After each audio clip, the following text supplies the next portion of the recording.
निशा की दो बेटियां थी, जिया और प्रिया। निशा अपनी दोनों ही बेटियों से बहुत प्यार किया करती थी। वो अपनी दोनों बेटियों की सारी ख्वाहिशें पूरी करती। साथ ही साथ निशा खुद भी एक बड़ी खर्चीली औरत थी। जो हाथों में पैसे आते सारे खर्च कर दिया करती। निशा का पति अनुज उसकी इस आदत से बड़ा परेशान था, इसलिए वो उसे हमेशा पैसों को बचाने के लिए कहता।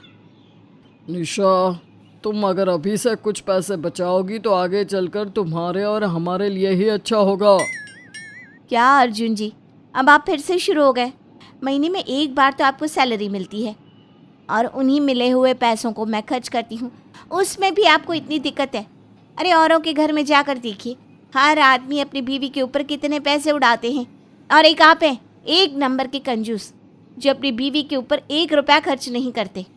अरे मेरी छोड़िए, कम से कम अपनी बेटियों के ऊपर तो कुछ पैसे खर्च कर दिया कीजिए। निशा, मुझे जहाँ पैसे खर्च करने होते हैं मैं वहाँ खर्च करता ही हूँ। तुम्हारी तरह मुझे नहीं आता फिजूल खर्च करना।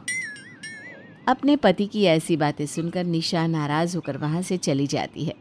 अब ऐसे ही कुछ दिन बीत जाते हैं और अनुज पैसे खर्च करने पर निशा को रोका टोका करता। ये बात निशा को ज़रा भी बर्दाश्त नहीं होती और वो उसे कंजूस के ताने देना शुरू कर देती है।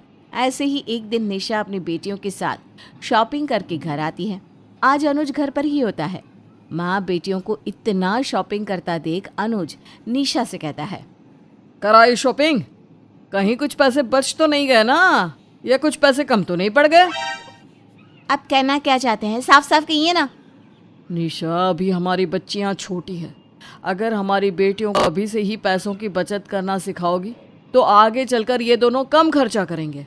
पर तुम तो खुद ही इतनी खर्चीली हो कि तुम्हें देख देख कर मेरी बेटी भी खर्चा करना ही सीख रही है। अनुज जी, तुम ना बहुत कंजूस हो। अगर तुम्हारे हिसाब से घर चलने लगा ना तो मेरी बेटियां सबसे पीछे रह जाएंगी। मैं नहीं चाहती कि मेरी बेटियां किसी से कम दिखे, और मैंने कोई फिजूल की शॉपिंग नहीं करी अपनी बेटियों के साथ। निशा के ये कहते ही अनुज निशा के सारे शॉपिंग बैग खोलता है और उसमें से उसके कपड़े, गहने, मेकअप निकाल कर निशा से कहता है, निशा, ये कपड़े, ये मेकअप का सामान, ये गहने, ये सब फिजूल की शॉपिंग नहीं है तो और क्या है? पूरा कब्बड़ तुम तीनों माँ बेटी के कपड़ों से भरा पड़ा है।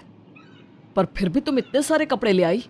अलमारी में कितने कपड़े तो ऐसे रखे हैं जिन्हें अब तक तुम तीनों ने पहने भी नहीं है। आपको ना बस मुझे सुनाने का मौका चाहिए होता है। मैं तुम्हें सुनाने का मौका नहीं देखता निशा। मैं तुम्हें बस ये समझाना चाहता हूँ कि अगर तुम सेविंग करना सीख जाओगी तो कल को तुम्हारे लिए ही अच्छा होगा। अगर तुम इसी तरह से महंगी चीज़ें लेती रहोगी और फिजूल खर्चे करोगी तो आगे चलकर तुम ही पछताओगी, तुम्हें ही दिक्कतें होंगी। इस तरह से निशा और अनुज की लड़ाई हो जाती है और निशा अनुज को भला बुरा बोलकर अपनी बेटियों के साथ चली जाती है। अब ऐसे ही कुछ दिन बीत जाते हैं और समय के साथ अनुज की दोनों बेटियां भी बड़ी हो जाती हैं। ऐसे ही एक दिन अनुज न्यूज़पेपर पढ़ रहा होता है। तभी अनुज की दोनों बेटियां आकर अनुज से कहती हैं, पापा, हमें कुछ पैसे चाहिए। पैसे चाहिए? पर क्यों? क्योंकि पापा, हमारी फ्रेंड ने एक छोटी सी पार्टी रखी है और हमें उस पार्टी में जाना है। बस इसलिए पैसे चाहिए ताकि हम पार्लर जा सके और तैयार हो सके। कोई ज़रूरत नहीं है किसी भी पार्टी वार्टी में जाने की, और तुम्हारी पार्टी के लिए मेरे पास कोई पैसा नहीं है। मैं अभी भी कह रहा हूँ तुम दोनों बहनों को अपनी पढ़ाई पर ध्यान दो। माँ देखो ना, पापा फिर से पैसे देने में नाटक कर रहे हैं। अब आप ही पापा को कुछ समझाओ ना। अरे मुझे तो कुछ समझ में नहीं आता अनुज जी, आप इतनी कंजूसी करते क्यों हैं? क्या करेंगे इतने पैसों का? हमारी 2 ही तो बेटियां हैं। निशा, मैंने अपनी बेटियों को किसी भी चीज़ के लिए कभी मना नहीं किया, पर फिजूल खर्ची मैं अपनी बेटियों को नहीं करने दूंगा। जैसे तुमने कभी पैसे नहीं बचाए, मैं नहीं चाहता कि मेरी बेटी अभी वही चीज़ सीखे। आप कहना क्या चाहते हैं कि मुझे पैसा बचाना नहीं आता, मुझे पैसों की अहमियत नहीं पता? अरे मेरी तो किस्मत ही फूट गई आप जैसे कंजूस आदमी से शादी करके, जो हर समय पैसे पैसे पैसे करता है।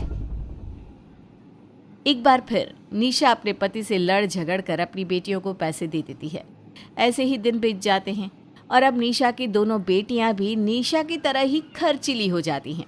और समय के साथ एक दिन अनुज की तबीयत खराब हो जाती है। पैसे ना होने की वजह से अनुज की मौत हो जाती है। जब जिया और प्रिया की सारी जिम्मेदारियां निशा के कंधों पर आ जाती है। माँ, मुझे कुछ पैसे चाहिए थे, कॉलेज की फीस जमा करनी है ना। अगर मैंने कल कॉलेज की फीस जमा नहीं की तो मेरा एडमिशन नहीं होगा। कितने पैसे चाहिए बेटा? माँ, यही कुछ 10-15 हज़ार। मेरे पास इतने पैसे तो नहीं है बेटा, कुछ दिन रुक जा, करती हूँ कुछ। अब निशा अपना बैंक बैलेंस देखने लगती है, पर उसकी खाते में भी 1 रुपया नहीं होता, जिसके बाद उसे अनुज की बातें याद आती है और उसे अपनी गलती का एहसास होता है।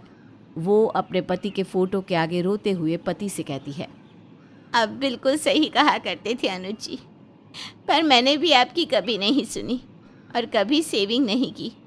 आज उसी का नतीजा है कि मैं अपनी बेटियों को पढ़ा भी नहीं पा रही। मेरी वजह से उनकी पढ़ाई छूट रही है। कुछ सालों बाद उन दोनों की शादी की उम्र हो जाएगी। मुझे समझ में नहीं आ रहा कि मैं अकेली अपनी दोनों बेटी की पढ़ाई का खर्च और शादी का खर्च कैसे निकालूं। अब निशा पूरी तरह से लाचार हो चुकी थी। उसके पास रोने के अलावा और कोई दूसरा रास्ता नहीं था। पैसा ना होने की वजह से उनके घर की आर्थिक स्थिति भी बिगड़ने लगती है। साथ ही साथ निशा की दोनों बेटियों की पढ़ाई भी छूट जाती है। अब उसे अपनी दोनों बेटियों की शादी की चिंता सताने लगती है। ऐसे ही एक दिन जिया और प्रिया की बुआ कुछ पैसे लेकर घर आती है और निशा से कहती है, भाभी, ये कुछ 30-40 लाख रुपए हैं जो अनुज भैया मेरे पास छोड़ गए थे। उन्होंने मुझे बताया था कि आप बहुत खर्चीली हैं। अगर आपके हाथ में उन्होंने ये पैसे दे दिए तो आप सारे पैसे उड़ा देंगी। बस इसीलिए उन्होंने जो भी अपनी जमा पूंजी बचाई थी वो मुझे दे दी और जाते हुए मुझसे कहा था कि ये पैसे मैं आपको तब दूं जब जिया और प्रिया की शादी की उम्र हो जाए। 15-15 लाख जिया और प्रिया की शादी के लिए है और 10 लाख आपके लिए। इतना कहकर जिया और प्रिया की बुआ नोटों से भरा बैग निशा के हाथ में थमा देती है। अपने हाथों में इतना सारा पैसा देख और अपनी ननद की बातें सुनकर निशा की आंखों से आंसू बहने लगते हैं। अनुज जी जाते जाते भी मेरे और मेरी बेटियों के लिए इतना सब कुछ कर गए, और एक मैं जो जीते जी अपनी बेटियों के लिए कुछ ना कर सकी। अनुज जी हमेशा मुझे कहते रहे, निशा कम खर्चा करो, कुछ पैसे बचा लो, पर मैंने उनकी कभी नहीं सुनी और उल्टा उन्हें ही कंजूस कहा, ताने दिए। इतना कहकर निशा फूट फूट कर रोने लगती है।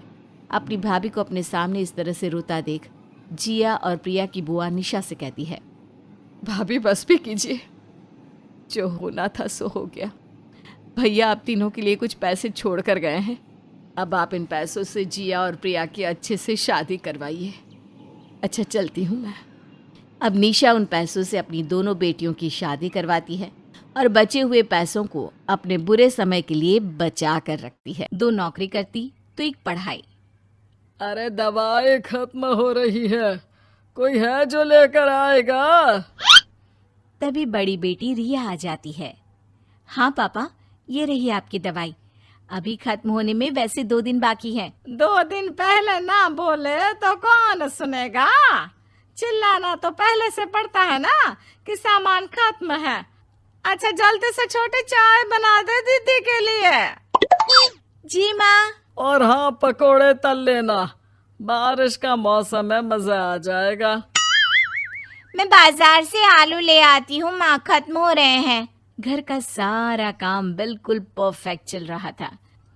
दोनों बेटियां पढ़ाई के बाद नौकरी कर रही थी और छोटी पढ़ाई, पिता की पेंशन और अपना मकान। लेकिन पास की कमला चाची, और रियासिया की माँ, तुम लोगों को कितने सालों से देख रही हूँ, परेशान ही देखा।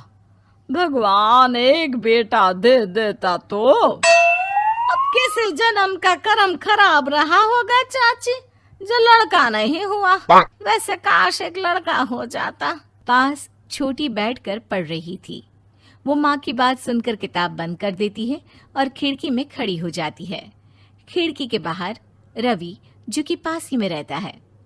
अरे छुटकी, क्या सारा दिन किताब में नजर गड़ाई रहती है? मैं नकल करना सिखा दूंगा, तू आराम से पास हो जाएगी। आजा, चलना, सब बाहर खेल रहे हैं। तू तो लड़का है, फिर पढ़ता क्यों नहीं? तेरे सर पर तो माँ पिता की जिम्मेदारी भी है ना। कैसी बात कर रही है यार, जिम्मेदारी मेरी नहीं पिता की है।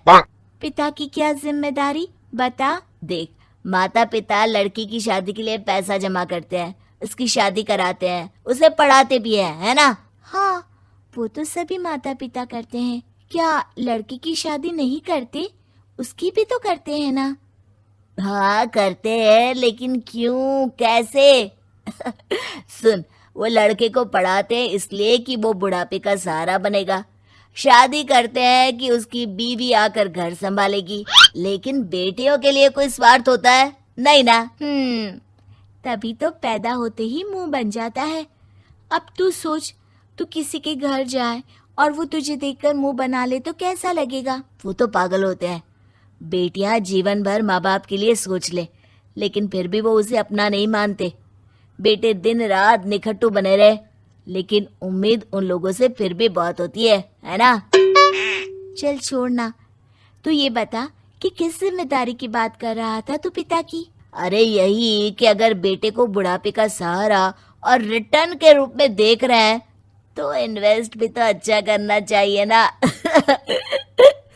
छुटकी समझ जाती है कि समाज की सोच क्या है और चाहे जो हो जाए उसे किताब बंद नहीं करनी। तभी वहाँ बड़ी बेटी आ जाती है। माँ, अरे ओ माँ, ये ले मिठाई खा ले। क्या हो गया? लड़का पसंद आ गया क्या कोई? भाई ऐसा हो तो मिठाई ना ही खिला, चली जाएगी तो घर कैसे चलेगा? अरे लड़की को क्या जीवन भर बिठाने का इरादा है? तू बता बेटी, किस चीज की मिठाई खिला रही है? क्या हो गया?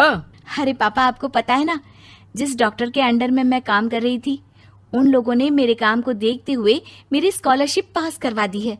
अब अस्पताल में ही क्लास चला करेगी, आगे की पढ़ाई भी और पैसे की कमाई भी। ये तो अच्छी बात है। तू पढ़ जाएगी तो छोटे को भी अपनी राह लगा लेना। बाकी मछली तो वैसे ही ऑलराउंडर है। तीनों बेटियों के बाद भी उन लोगों के घर किसी चीज की कमी नहीं थी। पापा ये लीजिए कार की चाबी, मैंने आपके लिए कार ली है। अब आप कहीं भी जाएं तो अपनी कार से जाइएगा। अरे क्या जरूरत थी, जितना खर्च करोगी दहेज मांगने वालों के मुंह भी उतने ही खुल जाएंगे। तो हम दीदी की शादी ऐसे घर में करेंगे ही नहीं जहाँ शादी के लिए पैसे मांगने की जरूरत हो। अरे जो खुद खड़ा नहीं होगा वो हम लोगों के कंधे में क्यों शादी करेगा? क्यों पापा? अरे शादी में तो दहेज मैंने भी लिया था, तो क्या मैं तेरी माँ के कंधे पर हूँ? खुद की पेंशन है, बेटियां कमा रही हैं, मजे हैं। बस एक मलाल है कि बेटा नहीं हुआ। पापा, जब आपने बोला कि मजे हैं, मैं तभी समझ गई थी कि अगली लाइन में आप यही बोलेंगे कि मलाल है। कोई बात नहीं पापा, फिलहाल आप ये कार लेकर घुमाओ। माँ तुम भी जाओ पापा के साथ।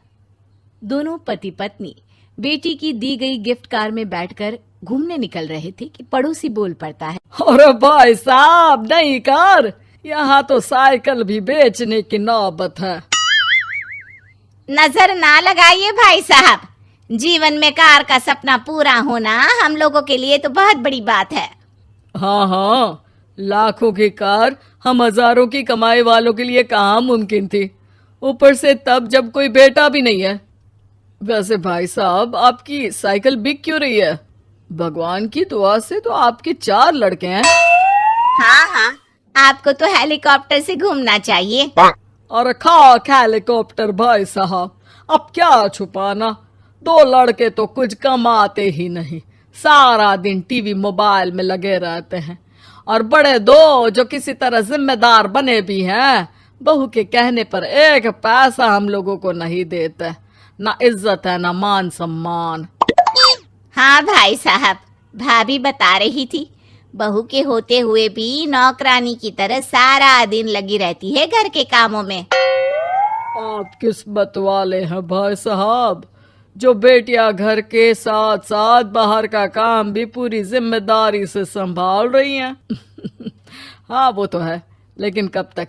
एक ना एक दिन तो ससुराल निकल जाएंगी, फिर तो वही हम दोनों और वही पेंशन। आप लोग भी कौन सा संजीवनी बूटी खा कर आए हैं? चलिए चलिए जाइए, नई कार का मजा लीजिए। अच्छा ऐसा करते हैं, मेरी बहन के घर चलते हैं, काफी वक्त हो गया है मिले। दोनों बहन के घर जाते हैं, जहां उसकी बहन और उसका पति बैठकर चाय पी रहे होते हैं।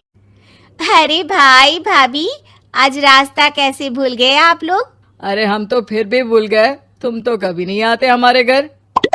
अरे कोई आने का साधन भी नहीं है ना। अब बस से आना हम लोगों के बस की बात तो रही नहीं भाई। अरे दीदी, दो दो कार थी आप लोगों की, कहाँ गई? भाभी वो तो जिसकी थी वो ले गया। मतलब? दो बेटे हम दोनों से अलग हो गए हैं, अपनी कार ले गए। अब हम दोनों अकेले, खुद बनाना खुद खाना। भाई बहन के घर से मिलकर बेटी की गिफ्टेड कार में बैठकर निकल जाते हैं। काश हम लोगों को भी लड़का हो जाता।